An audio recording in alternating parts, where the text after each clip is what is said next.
Olá, bem-vinda, bem-vindo a mais um encontro do Grupo de Estudos Renatura.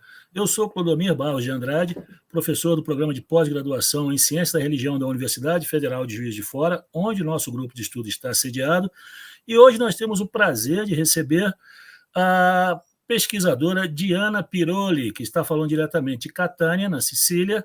Professora não, em breve professora, mas a Diana, ela pesquisa um tema absolutamente decisivo e fundamental para essa crise que nós estamos atravessando, que é a questão da justiça climática. A professora Diana Piroli, ela tem a formação dela em filosofia política, ela tem uma história ligada ao liberalismo político em termos do reconhecimento dessas categorias. Ela é pesquisadora de pós-doutorado no Instituto de Direito, Política e Desenvolvimento, DIRPOLIS, da Escola de Estudos Avançados Santana, e ela trabalha com a área de ética e desafios globais. Ela está começando o seu pós-doutorado na Universidade de Catânia como pesquisadora. Ela tem a origem, como eu falei, na filosofia, na Universidade Federal de Santa Catarina, trabalhando com filosofia moral e política, e ela também participa do projeto Kant in South America, ligado ao Marie Curie Rise Project, coordenado pelo professor Luigi Carante. Além disso, a doutora Piroli atuou como pesquisadora visitante na Argentina, na Bélgica e no Claire Rover, professora, me corrija, professora na Universidade de Louvain, e também na Alemanha, no Centro Humboldt. É isso, professora? Professora, Exato. Futuramente, aos bons presságios. Ela também trabalha como referee em periódicos na América do Sul e na Europa. Então, mais uma vez, eu agradeço a presença da Diana e também gostaria de apresentar o restante do nosso grupo, que está aqui hoje, o professor Oscar Federico, do Departamento de Filosofia do Programa de Pós-Graduação em Filosofia da Universidade Federal do Rio Grande do Norte, o professor Sérgio Ricardo, que trabalha no Instituto de Geociências da Universidade Federal Fluminense, e também o professor Marcos Pedlovski, da Universidade Estadual do Norte Fluminense, Darcy Ribeiro. Diana, um grande prazer ter aqui você conosco. O nosso grupo de estudos, o Renatura, ele trabalha com esse diálogo interdisciplinar e multidisciplinar que investiga fundamentalmente essas questões mais candentes da nossa contemporaneidade. Então, se você pudesse começar falando um pouquinho do seu trabalho, da sua pesquisa, se você quiser apresentar também, aí, fique à vontade, tá? Daqui a pouquinho, quando você terminar a sua apresentação inicial, nós vamos voltar e vamos bater um papo aqui com você. Então, pessoal, deixo vocês com a Diana para ela falar um pouco desse tema, justiça climática. Um abraço. Muito obrigado, Clodomir, muito obrigada ao Sérgio, ao Oscar, que estão nos bastidores agora. Eu estou muito feliz pela primeira vez participar do Grupo Renatura. Faço expectativas que possamos trabalhar futuramente muitas outras voltas, então deixo aqui o meu agradecimento. E o Clodomir me convidou, para fazer uma fala geral de 30 minutos sobre algumas reflexões sobre o debate acadêmico da justiça climática hoje. Então, eu preparei um pequeno PowerPoint, porque eu sou da turma dos acadêmicos que são a favor do PowerPoint, sabem que na academia hoje tem os pró-PowerPoint e o contra-PowerPoint, eu estou na turma do pró-PowerPoint, então eu mais ou menos preparei um diálogo estruturado, com espírito filosófico, mas eu não vou entrar muito nas análises analíticas de argumentos, etc., sobre a questão da justiça climática. Esse é o coração da minha pesquisa e da minha fala de hoje, que eu preparei, como vocês podem ver nesse primeiro PowerPoint, em 4 muito breves etapas. A primeira é expor o que é a justiça climática, principalmente do ponto de vista filosófico, mas também fazendo uma pequena reconstrução histórica, só para a gente estar na mesma página.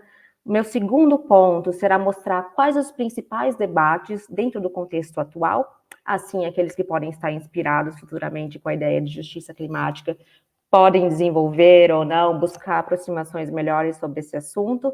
Um terceiro ponto da estrutura da minha fala é falar um pouco da minha pesquisa, afinal é uma entrevista, então é bom a gente depois conversar mais ou menos o que a gente está fazendo, saber o que as outras pessoas estão pesquisando, dentro do território nacional, como também na esfera internacional.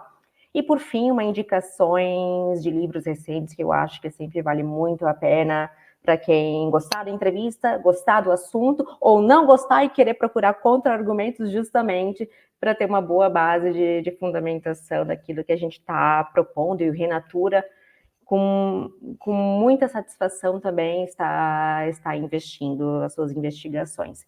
Eu passo, então, para o primeiro momento da minha apresentação, que é o que é a ideia de justiça climática. Eu acho que é um termo que muitos de nós já ouvimos falar, então é um pouco familiar para o ouvido, né? Mas do ponto de vista histórico, reconstruindo, aqui a gente tem basicamente duas partes, dois momentos que essa ideia entra com toda a força dentro da esfera pública e das negociações internacionais. E eu dividi duas breves etapas. Uma primeira etapa do vista histórico, essa parte 1, que eu mostro na parte superior do PowerPoint, é a entrada do debate da própria ideia de mudança climática antropogênica dentro das negociações internacionais.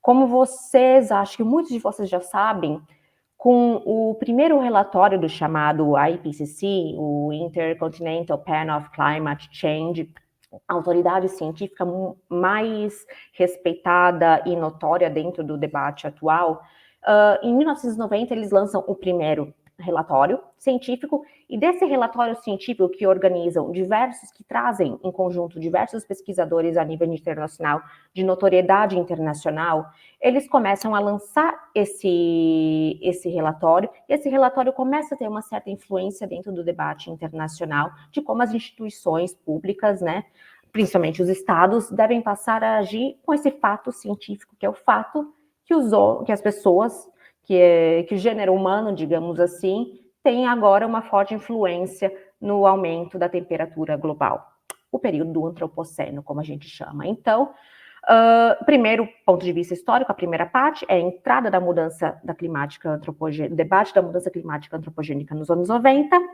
mas, do ponto de vista histórico, ali é a parte 2, a parte de baixo do meu slide, é quando entra exatamente a ideia de justiça climática, que é um termo basicamente de fundamentação de origem filosófica, e quando ele entra dentro da arena internacional como algo importante que vai fazer parte dos principais documentos e dos principais debates públicos sobre a questão da mudança antropogênica.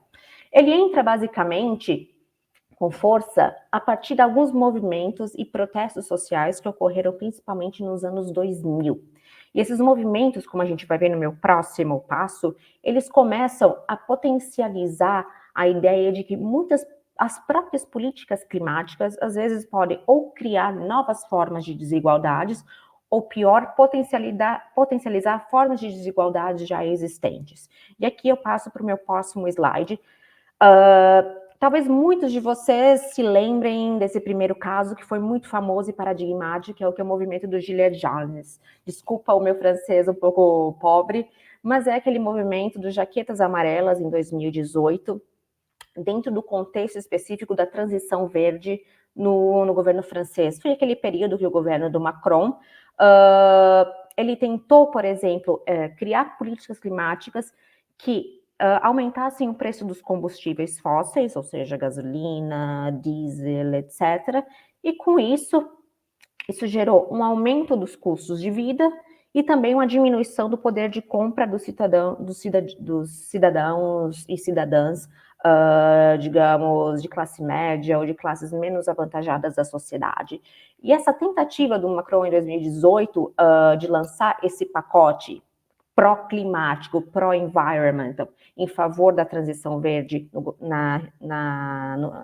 contexto francês, gerou essas 18 semanas de grandes protestos na França, se não me engano, 18 semanas, que tocavam justamente nesse ponto de como as próprias políticas climáticas podem criar, ou pior, aprofundar desigualdades socioeconômicas existentes das pessoas. Então, esse talvez seja o principal, o ponto de fagulha que trouxe o debate da justiça climática, né, o termo, a expressão, esse vocabulário, justiça climática à tona. Mas esse não é o único, né? Talvez muitos de vocês que estão ligados a questões climáticas, de novo, lembrem desse discurso em 2021 do ministro da ilha de Tuvalu, é um pequeno país, estado, o Simon Coffey, que gravou um discurso para a COP26 de dentro do mar em protesto contra o risco da ilha desaparecer nos próximos anos, né? E nesse contexto, né, o ministro da pequena ilha de Tuvalu, ele mostra como, na verdade, os impactos climáticos vão atingir a todos, o que é cientificamente já comprovado, pero nem todos receberão os impactos na mesma proporção, na mesma maneira. Certamente, a pequena estado ilha de Tuvalu, muito provavelmente, como os indicam os estudos científicos, com o aumento da temperatura global, a metragem oceânica aumenta também com isso, tende a que o pequeno país Ilha de Tuvalu, ele desapareça, as suas fronteiras desapareçam territoriais em pouco tempo, mas, por exemplo, se a gente olhar para regiões como a Sibéria, talvez na Sibéria antes que seriam muitos tipos de plantações seriam praticamente impossíveis de serem cultivadas, com mudança do ambiente climático, com o aquecimento global, talvez novas formas de plantações, de monocultura, etc., possam ser existidas. Então, de novo, os impactos da mudança climática ocorrem em todos, mas a maneira como ocorrem, a proporção como ocorrem, são desiguais. Então, nesse interessante discurso do ministro da Ilha de Tuvalu, em 2021, ele chama a atenção para que as responsabilidades históricas são diversas no que se refere à quantidade de emissão de gases estufas do causa do efeito estufa. Então, esse é um segundo, por exemplo, ponto histórico importante para potencializar o uso da ideia de justiça climática. Um terceiro que eu gostaria de chamar a atenção, né, aqui muito rapidamente, acho que todos vocês conhecem, porque é muito, muito famoso, ao menos no cenário europeu, o movimento Fridays for Future, que foi começado pela Greta Thunberg, ele traz essas vozes das novas gerações como um movimento de reivindicação a favor de políticas climáticas que para eles devem ser muito mais ambiciosas e, sobretudo, rápidas. E por quê, né? Não só para conter o aumento da temperatura global em 1,5 ou 2 graus em comparação à era pré-industrial, mas, sobretudo, o ponto deles é trazer que as gerações jovens e, sobretudo, as gerações futuras devem haver, por direito, capacidade de viver de modo ao menos decente no futuro. Bom, então eles trazem, por exemplo, a questão da justiça climática coligada à ideia que as instituições devem fazer políticas climáticas de modo que elas visualizem efeitos no futuro que tornem a possível uma vida decente ou até melhor para as pessoas que viverão daqui 100 anos, 150 anos depois de nós, né? Então, o que é a justiça climática, né? O que todos esses casos mencionados normalmente possuem em comum.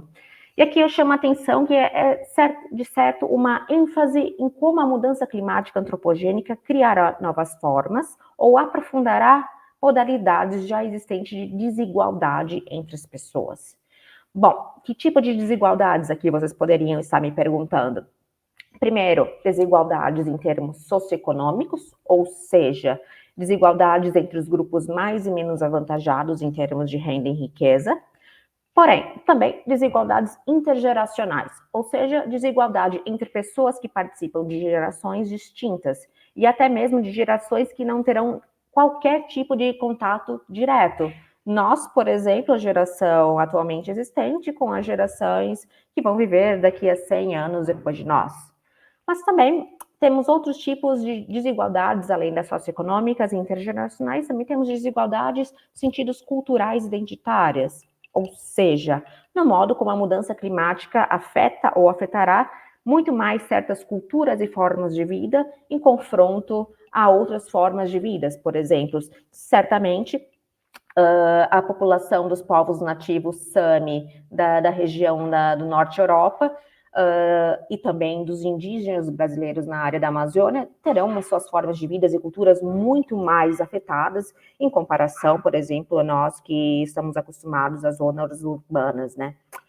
Então, esse é o espírito da ideia de justiça climática que eu acho que com com o passar do tempo, pode ver, é uma coisa muito recente esse debate da justiça climática, né? Da mudança climática em geral nos anos 90. Então, da justiça climática a partir dos anos 2000, 2018, muito recente. E com base nisso, com essa entrada no debate das negociações internacionais na esfera pública internacional, é muito comum encontrar esse jargão que vocês podem procurar e sempre vão encontrar dentro dos documentos internacionais, que o espírito da justiça climática é leaving no one behind, ou seja, não deixar para ninguém para trás. E se não deixa para ninguém para trás, você não cria desigualdade, você não aprofunda a desigualdade. Então, a ideia de justiça climática é sempre, de certa forma, levar em consideração essas posições dos grupos minoritários em termos culturais e identitários, minoritários em termos de representação política entre gerações, minoritários entre grupos mais e menos avantajados socioeconômicos. Então, esse seria o espírito geral da ideia de justiça climática que a gente tem hoje dentro do paradigma não só acadêmico, mas sobretudo político, num contexto mais amplo. Eu passo então para o segundo momento da minha apresentação. O segundo momento da minha apresentação, como eu disse no momento anterior, é tentar dizer para você quais os principais debates no contexto atual. Eu esqueci de comentar uma coisa, vocês podem encontrar muitos erros gramaticais no meu PowerPoint, eu peço mil desculpas, mas é porque eu estou usando o meu PowerPoint na língua italiana, que eu estou tentando aprender agora, e eu não tive tempo de fazer a correção gramatical do italiano para português, então criou um pouco essa deselegância de apresentar aqui para vocês uma coisa com várias incorreções gramaticais, então me desculpem. Mas voltando aqui, né, quais os principais debates no contexto atual? Eu vou dar aqui alguns exemplos, são basicamente 3 exemplos. Um primeiro exemplo de debate que eu quero chamar a atenção é a ideia da multidimensionalidade do conceito de justiça climática, a partir, principalmente, introduzido e enfatizado pelo 6º relatório do IPCC, aquele que foi lançado ano passado. Mas esse que eu me refiro mais, que taxa a ideia de multidimensionalidade do conceito de justiça climática, para quem está interessado, já vai encontrar em 2022 no relatório do Grupo 2 de pesquisa do IPCC, que é o Grupo sobre Vulnerabilidades e Adaptação. Quem está interessado depois pode entrar comigo, eu passo toda a referência, né? E essa multidimensionalidade do conceito de justiça climática são basicamente 3 dimensões, né? De novo, voltando para o que eu já adiantei um pouco, é a dimensão socioeconômica, a dimensão, ou seja, de como redistribuir recursos materiais, de modo que se tenha uma distribuição justa das políticas, do financiamento das justiças climáticas e dos fundos para a transição verde. Mas também a gente tem a dimensão política, que é uma dimensão que foca mais a ideia de uma estruturação justa de um sistema de representação, de modo que até os grupos menos favorecidos em termos de poder, eles possam atuar em pé de igualdade com aqueles grupos com mais poder dentro das negociações internacionais, como, por exemplo, da negociação sobre a Agenda do Desenvolvimento para 2030. Uma última dimensão dessa multidimensionalidade, né, é a dimensão do reconhecimento, né, que é a ideia de que as instituições devem respeitar igualmente todos os agentes envolvidos, independentemente das suas diferenças éticas, raciais, de gênero, etc. Mas também, ao mesmo tempo, né, que a dimensão do reconhecimento apronta para um princípio de igual respeito, independentemente dessas arbitrariedades morais, elas também não podem ser completamente cegas ao fato que algumas culturas, algumas formas de vida, como eu já havia adiantado, vão ser muito mais afetadas em relação às outras. De novo, culturas indígenas e culturas do norte da Europa, como o Sami, o povo Sami, como eu falei, vão ser muito mais afetados proporcionalmente do que nós em cidades, em zonas urbanas, seremos. E o ponto do ponto de vista filosófico, né, para quem está interessado em adentrar, por exemplo, eu estou aqui fazendo mais uma espécie de marketing filosófico do que está se tratando. O desafio atual, do ponto de vista filosófico normativo, é como unificar diferentes dimensões que apontam para diferentes coisas, diferentes princípios dentro de um mesmo paradigma normativo, né? O que isso tem em comum e como elas podem se encaixar e como elas podem se diferenciar. Esse é um primeiro exemplo de debate. Um segundo exemplo de debate, eu acho que talvez é o mais importante, é o hot topic do momento, né? É o ponto quente da discussão, é a relação entre a mudança climática e as questões intra e intergeracionais. O que eu entendo por intrageracional? Intrageracional eu entendo de pessoas viventes nesse período, nesse mesmo tempo histórico, que são de diferentes gerações. Por exemplo, nós podemos citar os millennials e os boomers, podemos citar os idosos e os adultos, as crianças e os idosos. Então, são questões intrageracionais, entre gerações diferentes, né? Essas pessoas, que tipos de obrigações e responsabilidades gerações diferentes devem ter dentro de um sistema de cooperação social. Já as intergeracionais são questões muito mais difíceis, porque nós não estamos falando entre pessoas dentro da mesma geração vivente, mas sim entre pessoas que normalmente viverão em gerações completamente diversas. Por exemplo, nós, em comparação às gerações que vão viver daqui a 100 anos, daqui a 200 anos. Então, como pensar responsabilidades e cooperação num sistema de cooperação social entre pessoas que provavelmente mais terão relações de reciprocidade direta. Bom, dentro dessa questão da relação da mudança climática, das questões intergeracionais, um dos temas muito debatidos ainda, né, mesmo que tenha iniciado já faz uns 20 anos, ainda o debate sobre descontar o valor das gerações futuras, né, o famoso debate entre a economia e a filosofia do problema do discounting the future.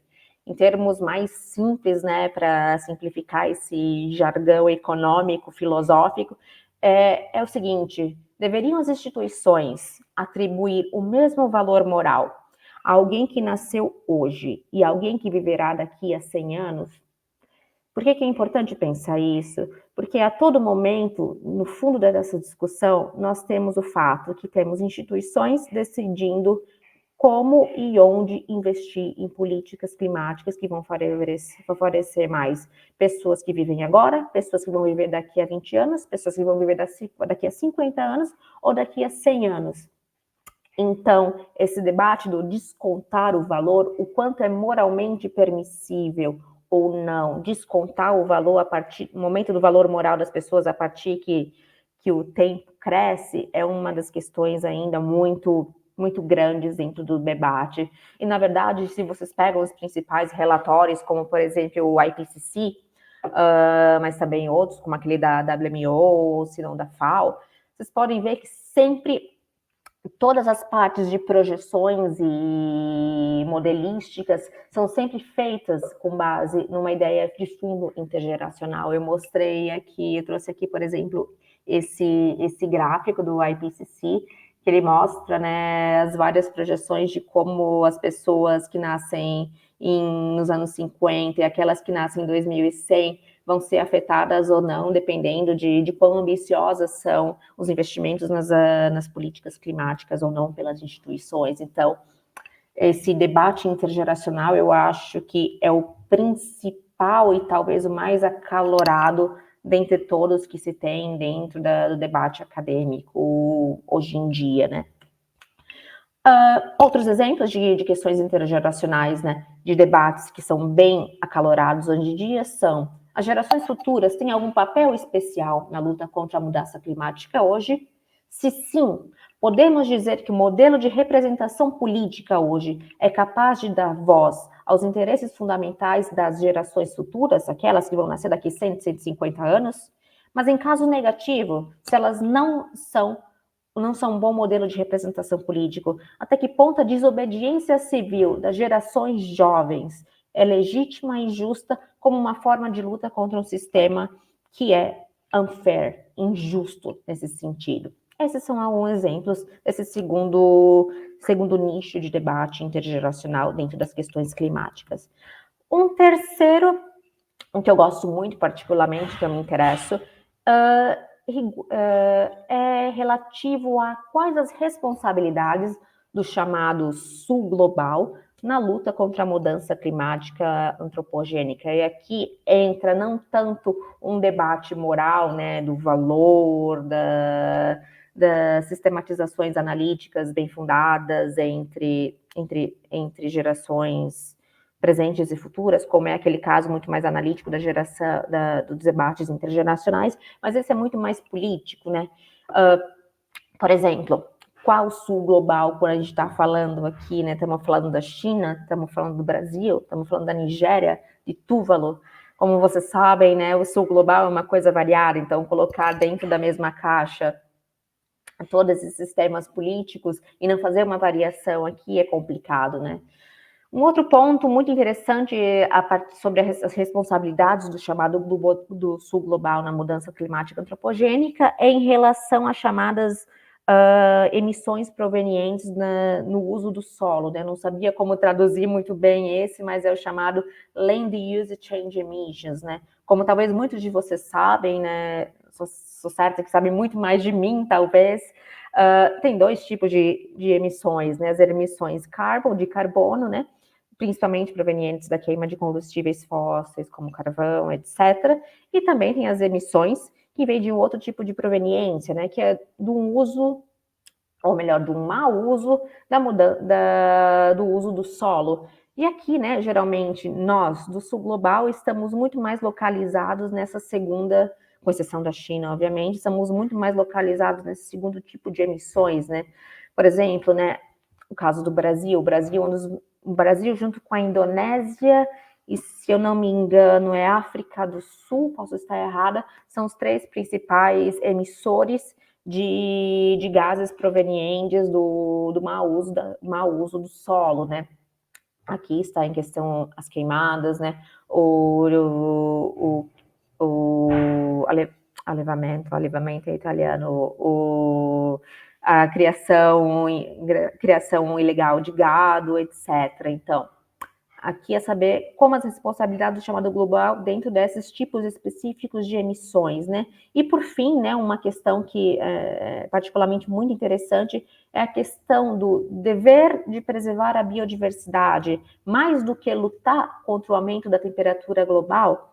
Essa corrente, que é particularmente interessada na questão de biodiversidade, chama atenção, né, que as questões climáticas, talvez a questão de justiça climática deve ser muito mais ampla do que pensar meramente o aumento da temperatura global, mesmo que isso seja muito dramático e severo a longo prazo, mas a questão de preservar a biodiversidade da fauna e da flora em concomitância deve ser visto de uma maneira muito mais compreensiva dentro da questão da justiça global.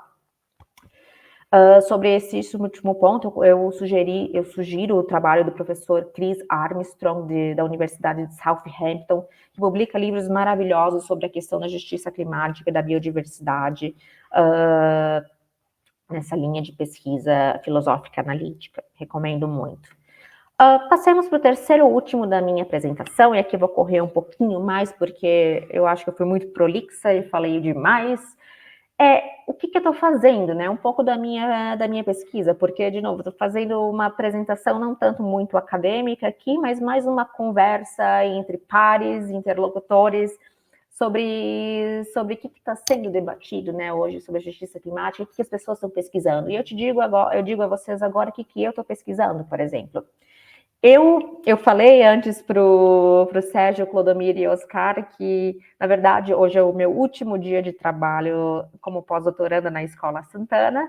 Então, eu apresento agora para vocês o que eu estou ou estava trabalhando até o dia de hoje, que eu faço parte desse projeto, um projeto italiano financiado pelo Ministério da Instrução italiano, chamado Pro3 Project, Theories and Toolkit for the Ecological Transition, Philosophical, Mathematical, Ethical and Legal Profiles of the Carbon Budget, Sustainability Change, um nome grande, mas em particular, o que eu faço dentro desse projeto, né? Bom, a minha linha de pesquisa, né, investiga, do ponto de vista filosófico, a possibilidade de uma justa distribuição do chamado carbon budget, outro palavrão, né? O que é o carbon budget? De novo, né? É uma outra terminologia muito importante para quem está dentro do debate das questões climáticas, né? O que é o Carbon Budget, né? O Carbon Budget é um instrumento para medir o impacto da expansão nas atividades ao redor do mundo. É, na verdade, um parâmetro científico crítico que baseia-se na ideia do Global Carbon Budget. E o que ele faz? De modos muito simplórios, modos muito simplórios de uma perspectiva geral. Ele monitora, do ponto de vista científico, o aumento de emissões de carbono na atividade global, e isso tem um grande debate sobre quais técnicas e metodologias são apropriadas ou não para monitorar esse aumento ou diminuição das emissões de carbono. Isso é, de novo, um debate muito técnico que eu não tenho nem mesmo a competência para entender diretamente as filigranas desse assunto. Mas um outro ponto, ela é, além de monitorar esse aumento ou diminuição das emissões de carbono, ele estabelece, e isso é importante para um filósofo político e para um teórico político, quanto ainda se pode emitir de acordo com os limites nas temperaturas estabelecidas nas negociações internacionais, ou seja, o Acordo de Paris, 1,5, 2, graus em comparação às atividades pré-industriais, né? Então, na literatura sobre justiça climática, acredita-se, aqui era o meu tipo de trabalho dentro desse projeto, a gente acredita que uma teoria normativa de justiça pode ajudar a orientar as instituições sobre questões climáticas contestadas no que diz respeito a uma distribuição justa das restantes emissões de carbono de uma forma que não deixe ninguém para trás, ou seja, de modo que ela não crie ou aprofunde desigualdades já existentes entre os agentes envolvidos. E aqui tem todo já um debate mais aprofundado sobre quais princípios de justiça seriam mais interessantes ou mais propícios do ponto de vista da justiça para regular, orientar as instituições uma redistribuição dessas emissões remanescentes, por exemplo, se seria um princípio suficientarista, cada agente global deveria ter o mínimo de emissões suficiente para ter uma vida digna, se seria uma outra perspectiva. Então, eu não vou entrar nisso, porque, de novo, no meu debate, meu objetivo aqui não é fazer uma discussão filosófica própria, mas fazer ensaios filosóficos. Eu estou dentro desse debate. Mas, a partir do dia 2 de maio, ou seja, daqui a 2 dias exatamente, eu vou assumir uma vaga de pesquisadora de pós-doutorado no Departamento de Ciências Sociais e Políticas da Universidade de Catânia, e aqui eu vou discutir um outro tipo de assunto, particularmente, que para mim é muito mais próximo do que eu trabalhei na minha tese de doutorado, no meu processo de formação na Universidade Federal de Santa Catarina, que é o debate da transição verde e os conflitos culturais que vão surgir dentro desse processo de transição, né? Para aqueles que não estão muito familiares com a ideia de transição verde, em termos muito simplórios, novamente, é a ideia que a gente precisa fazer a passagem de um sistema, de uma estrutura econômica fundamentada com base na emissão de gases poluentes para uma que seja neutra e não poluente. Então, é um processo de transição verde, esse processo para uma estrutura socioeconômica livre de emissões de carbono que possam aumentar o nível da temperatura global. O meu ponto dentro dessa pesquisa é saber, dentro dessa transição verde, essa transição verde não é uma transição que deve ser entendida só em termos técnicos, né? De o que a gente precisa desenvolver, qual tipo de tecnologia a gente precisa ter para ter um novo tipo de tecnologia eficiente para não emitir gases poluentes, etc, etc. O meu ponto que eu vou trabalhar a partir do 2 de maio é o processo de transição verde é um processo também sociocultural, ou seja, vai passar por dentro dele uma necessidade de mudança de valores, concepções de vida boa até e formas de vidas que antes eram indiretamente ou indiretamente não ecológicas, ou seja, grandemente poluidoras. Principalmente aqui eu me refiro aos modos de vida, formas de vida e comportamentos, né, das pessoas que, como eu, vivem em grandes cidades e que produzem 1000 tipos de desperdício, de emissões desnecessárias, emissões de luxo, para usar a terminologia do Henry Xu, e como nossos comportamentos, formas de vida devem ser mudados. Mas aí entra uma questão fundamental para um teórico político, né? Principalmente um teórico político que, como o Clodomir havia me apresentado, tem raízes no liberalismo político, ou seja, numa ideia liberal de que as sociedades devem ser pluralistas e principalmente não interferir diretamente naquilo que as pessoas acreditam que seja importante em termos de valores e aquilo que elas acreditam que seja uma forma de vida boa e que essa forma de vida boa é importante para elas conduzir e formar as suas formas de vida, né? Então, do ponto de vista liberal, uma vez que a transição verde é também uma transição sociocultural de valores não ecológicos para valores verdes, valores greens, então a gente precisa ter em mente que tem o potencial de um risco que eu chamo de um potencial de risco de iliberalismo, ou seja, o risco de uso do poder institucional de forma iliberal, ou seja, que conflite com a existência e o exercício do maior esquema possível de direitos e liberdades das pessoas. Por exemplo, com a passagem da transição verde, podemos imaginar que, não sei, imagino os meus amigos hermanos na Argentina que têm um tipo de forma de vida e de comportamentos diários que são muito ligados ao consumo de carnes e recursos provenientes da agropecuária, né? Talvez, no caso da transição verde na Argentina, né, meus amigos hermanos vão ter que podem acontecer que possam encontrar políticas climáticas, por exemplo, que almejem reduzir o uso de nível de carne, né?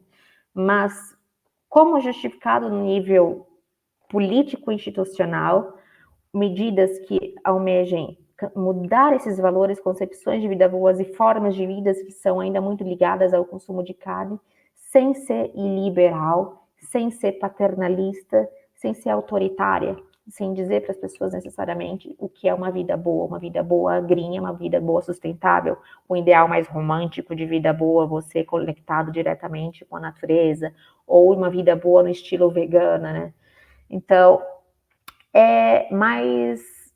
eu mostrei mais aqui mais as intuições do projeto do que mais os resultados de desenvolvimento, porque é algo que eu vou desenvolver futuramente. Talvez se no futuro a gente queira fazer um outro bate-papo sobre essa questão muito mais desenvolvida, a gente faz. Para finalizar, que eu acho que eu já passei meu tempo, o quarto e último momento da minha apresentação, prometo que eu vou ser muito rápida, é fazer indicações de livros recentes, né? Na verdade, tivemos uma excelente safra no ano de 2022, de livros de justiça climática, que para aqueles que são interessados na literatura vão encontrar grandes teóricos, filósofos que trabalham sobre isso, né? O primeiro que eu recomendo é o The Pivotal Generation, Why We Have a Moral Responsibility to Slow Climate Change Right Now, talvez o mais importante filósofo que trabalha as questões climáticas, que é o professor Henry Shue. E aqui esse livro é interessantemente importante para aqueles que querem estudar as questões climáticas e a justiça intergeracional. Um segundo livro, ainda sobre as questões intergeracionais, é o livro What is Intergenerational Justice, do professor Axel Gosseres, da Universidade de Louvain. Ali ele tem um capítulo muito bom, muito didático, né, sobre a conexão entre justiça climática e as questões intergeracionais. Então é um livro muito didático, excelente, por exemplo, para professores que querem fazer disciplinas e dar aula sobre esse material, recomendo largamente. Temos também o livro da professora Elizabeth Kripis, What Climate Justice Means and Why We Should Care, que eu entendo como uma excelente introdução filosófica, aqueles e aquelas interessados numa perspectiva muito mais moral, ética do tema, né? Excelente livro, também de 2022. Tem o livro Mobilizing Hope, Climate Change and Global Poverty, do professor Daryl Mollendorf, da Goethe University. Um excelente livro para aqueles que querem estar interessados, né, em pensar o sul global, né, as questões de global poverty, nesse sentido. E, por fim, o último livro, que é o livro da professora Catriona McKinnon, Climate Change and Political Theory. É também um livro de caráter introdutório, didático, para explorar o tema da justiça climática, mas com foco de questões de teoria política e filosofia política. Então, para quem está interessado em entrar, quer saber o que exatamente é a fundamentação, ou quais são as bases teóricas desse debate, esses são livros que certamente são são muito indicados, eu deixo aqui como indicações para aqueles que estão interessados, né? Eu agradeço muito a atenção, eu deixo meus 2 contatos institucionais aqui, para quem quiser me mandar mensagem, conversar um pouquinho, trocar alguma ideia, pedir sugestões, né? O meu e-mail pessoal, né, que é o dianapiroli@hotmail.com, e o meu e-mail institucional, né, que espero que seja ativado do dia 2 e seguinte, né? Eu agradeço imensamente pela atenção e acho que a gente vai ter um ótimo papo agora com o Clodomiro, o Marcos, o Oscar e o Sérgio. Muito obrigada. Clodomiro, acho que você está mutado.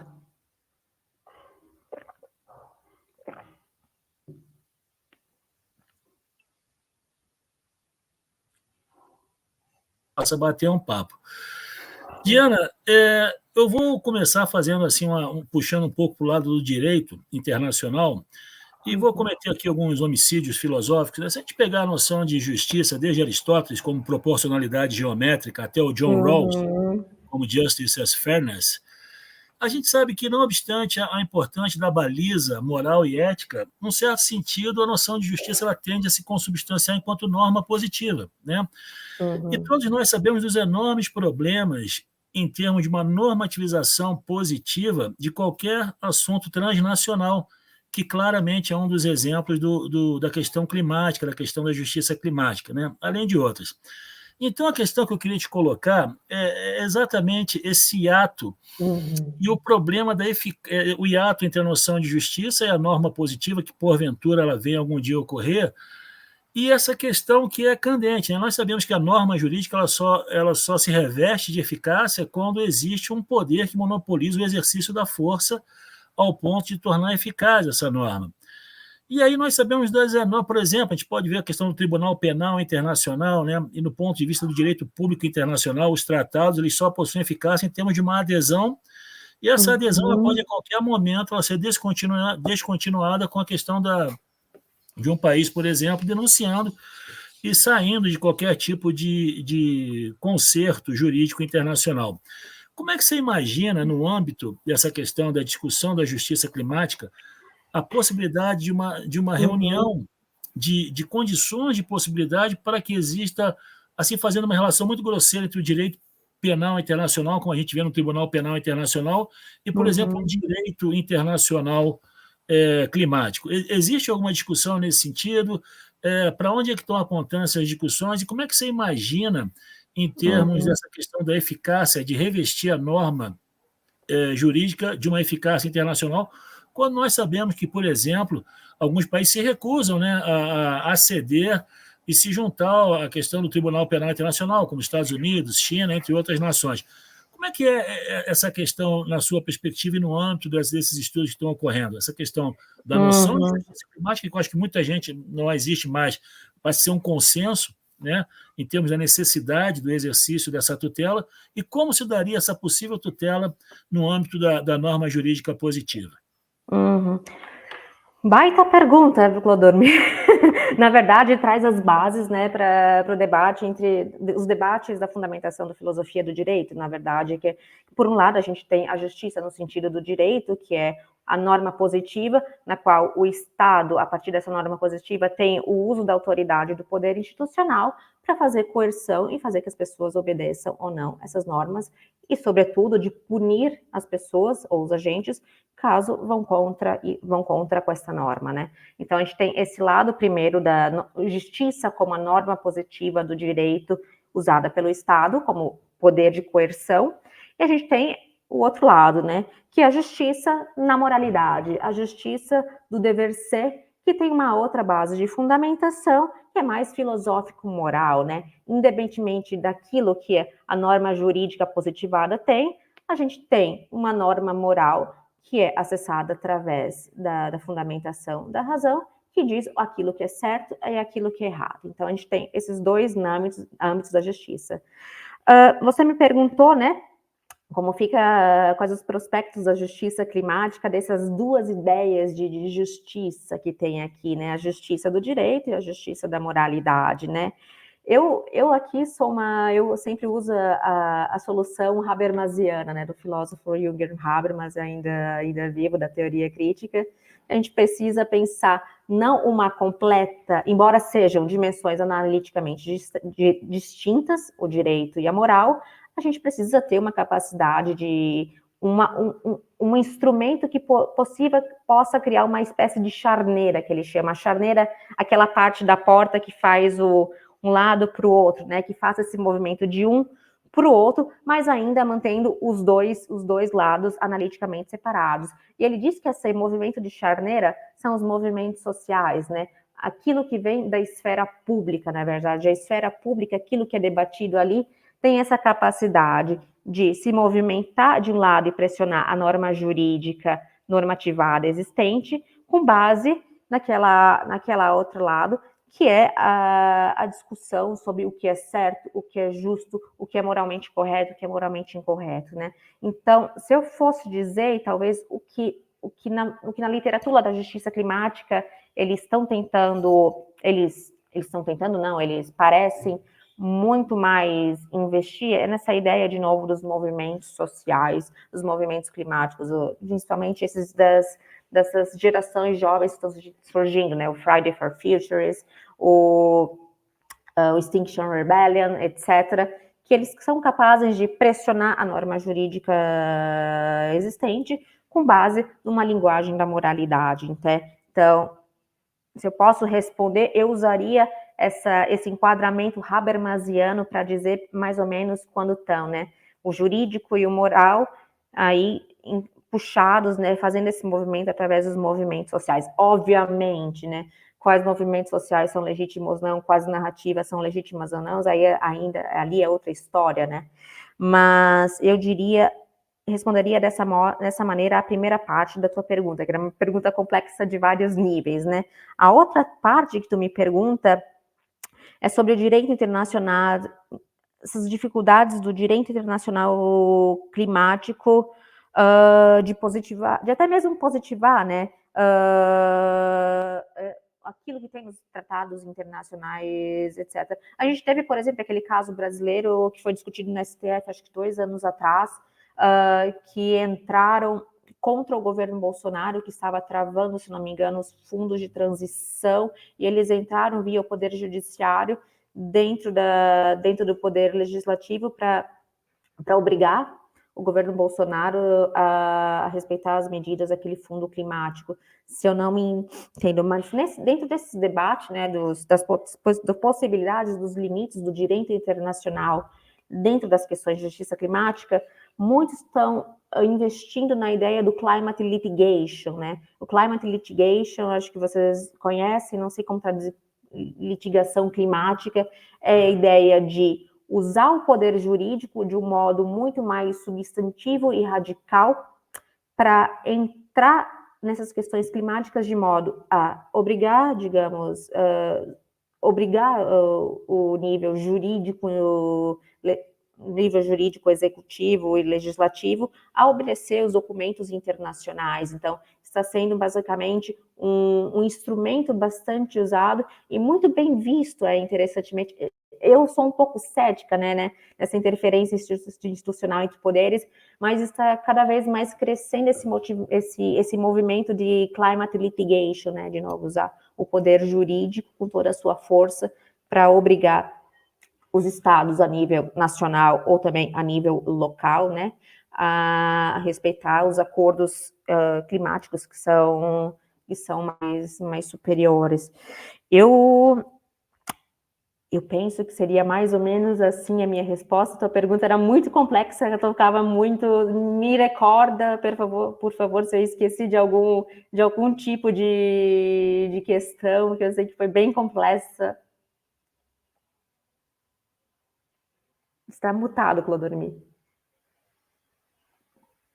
Eu acho que você toca nos 2 pontos fundamentais, que são exatamente essa baliza, né, da noção de justiça, desde Aristóteles, passando pelo imperativo categórico kantiano, até a noção de fairness do Rawls no âmbito do liberalismo, mas essa questão é muito candente, né? Assim, essa questão de como revestir esse valor moral que é uma velha questão, né, de toda a ciência política, né, como trasladar o âmbito da norma moral, a baliza moral, para o âmbito do direito positivo, piorando muito, né, no âmbito dessas questões transnacionais, né, que não são só o ambiente, né, a questão do narcotráfico e todas as outras questões muito importantes. Eu te agradeço muito e passo a palavra a quem quiser fazer uma outra colocação, por favor. Alguém, por favor? Marcos, Oscar, Sérgio, fiquem à vontade. Comentários, críticas. Dicas. Pessoal, fiquem à vontade aí. Sempre dizem que eu sou muito otimista quando eu faço minhas falas de justiça climática, né? Que eu não trago a força do cataclisma. Provavelmente pelo prisma do liberalismo, essas questões elas adquiram aquela questão que eles chamam de silver lining, né? Em inglês, né? Dá para ver a parte boa. Fala, Dom Oscar. Alguém chamou? Eu queria... Pedlowski, por favor. Não, obrigado, primeiro... Eu, sim. Não, agradeço. Você demorou, Oscar. Mas você tem uma questão? Pode primeiro, não tem problema. Não? Eu acho que o Oscar falou primeiro, mas demorou. Pode ir, Marcos, pode ir. Isso. Não, primeiro, Diana, obrigado por estar conosco. Esse acho que é um esforço que se faz aqui para produzir conversas que possam trazer densidade para o debate, né? Acho que a sua apresentação nos ajuda a fazer isso. A expectativa do Renatura é poder possibilitar isso num contexto que é bastante difícil para os debates mais aprofundados, né? E especialmente que é interessante, eu queria frisar que uma coisa que eu tenho me preocupado recentemente, nos últimos anos, é a questão justamente da adaptação climática e no ambiente da cidade. Então, no caso do Brasil, por exemplo, acho que a Europa também está vivendo um pouco disso, aquela situação que ocorreu na Alemanha foi bem dramática, né? Mas aqui no Brasil nós estamos agora todos os verões passando por situações, aí você usou a palavra, apocalípticas, né? Nós acabamos de ter um evento aqui no sul do estado do Espírito Santo, em que uma cidade foi completamente varrida do mapa, e nós temos tido outros episódios, né? No sul do Brasil, que tem ocorrido, né? Teve uma cidade lá chamada Mussum, que do dia para a noite ela desapareceu, e nós temos aqui no Brasil um atraso muito profundo do debate sobre adaptação climática. Nós não temos nada... Eu, por exemplo, estive na China há 5 anos atrás e os chineses já estão se programando, estavam se programando para mudanças na sua cidade, nas suas estruturas, de 30 a 50 anos, por causa de algo que aconteceu, acho que a semana passada, em Shenzhen, que é a entrada de um furacão. Então, os chineses já estão discutindo o que vão fazer daqui a 30, 40, 50 anos, porque eles sabem que as cidades, as estruturas das suas cidades vão ser duramente afetadas pela confluência climática ali no sul da China. E aqui no Brasil, nós continuamos como se fosse dependentes da vontade de Deus. Então, isso tem me preocupado. Mas eu quero citar uma autora, que não sei se eu vi os livros que você citou, e alguns deles eu vou querer comprar, mas tem uma filósofa também, física filósofa, que é a Frederica Otto, que é uma das líderes científicas do IPCC, que desenvolveu, inclusive, uma ferramenta que eles chamam de atribuição climática para medir o efeito das mudanças climáticas nos eventos meteorológicos extremos, que foi uma técnica revolucionária, porque até então se falava, eu como professor ensinava clima é uma coisa, tempo é outra. Era muito simples. E agora, graças ao trabalho da Otto, se fala, não, tem tempo, mas o clima afeta o comportamento do tempo. E não é mais... O clima não é apenas um elemento de longa duração de elementos meteorológicos, é muito mais do que isso, ele afeta o comportamento meteorológico. Isso é muito grave, porque nós tenderemos a ver cada vez mais furacões, cada vez mais tornados, E, enquanto isso, nós temos um debate, e que a Otto vai falar, tem um livro que saiu na Alemanha, lamentavelmente não tem em outra língua ainda, que para nós aqui no Brasil, pelo menos para mim, né, eu falo além de português apenas em inglês. Então, ela tem 2 livros, o mais recente trata de uma questão que você começou a falar, e eu gostaria que você falasse mais. É que quando se fala em adaptação climática, nós podemos nos remeter até os postulados do Ulrich Beck, da Sociedade de Risco, e que a ideia é que nós todos estamos juntos nesse barco, e que todos temos um futuro comum, se nada for feito. Aí a Otto vai falar, não, a adaptação climática ela é algo que vai afetar mais mulheres, minorias étnicas e os pobres. E tudo junto e misturado. E isso combina, ou seja, há um sexismo, há uma misoginia, há um racismo que não é debatido claramente quando, por exemplo, se discutem os instrumentos multilaterais, porque ali parece que é o Ulrich Beck, todos estamos juntos, todos desfrutamos, todos temos que ter o mesmo poder de decisão, quando nós sabemos que não é nada disso. Porque na ONU, no Banco Mundial, mandam os americanos, manda quem é do G7, e o resto do mundo, no sul global, apesar da força da China e a força da Índia, não é à toa que se cria tantos problemas com a ideia do BRICS. Então, eu gostaria que você explorasse um pouco mais essa coisa, que nós não estamos todos juntos, pode ser que haja apocalipse para alguns, mas não haverá apocalipse para outros.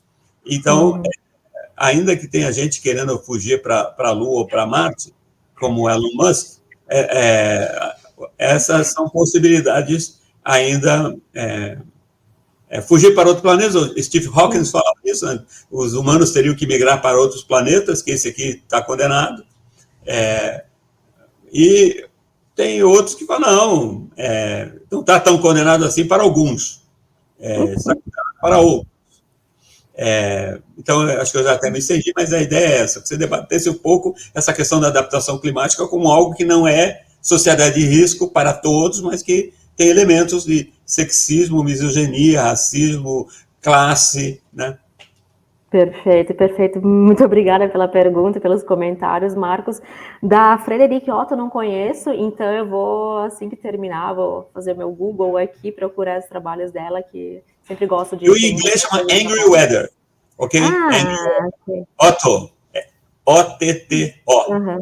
O-T-T-O. Ok, já anotei aqui. Adoro indicações e trocas de bibliografia, sempre muito produtivo, né? Eu começo pelo Elon Musk, né? Eu adoro quando alguém sempre traz as considerações do Elon Musk, né? A versão do longo-termismo dele, né? De que vamos colonizar Marte para que as gerações futuras, as pessoas futuras tenham uma vida muito melhor e possam ter uma capacidade de recriação em outro planeta, né? A minha resposta é sempre muito keynesiana, né? Até lá todos vamos estar mortos, provavelmente. Então, essa visão do Elon Musk, para mim, essa visão ecomodernista, para mim, não cola muito, como se diria, né? Vou começar, em vez do final para o começo do início para o final, que seria quando você puxou as questões da adaptação e como isso é muito pouco debatido no Brasil, em comparação, talvez, aos outros pilares, né?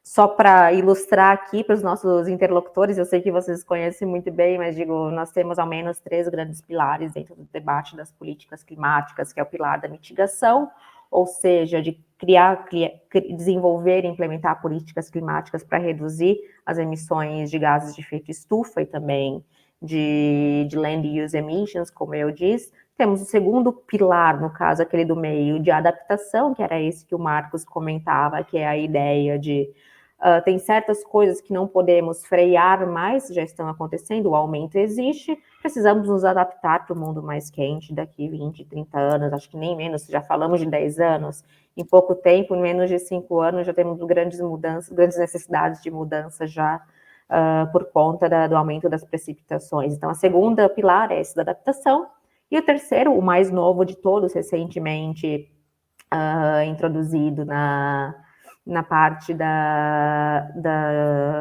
COP, que é o Loss and Damage, perdas e danos, né?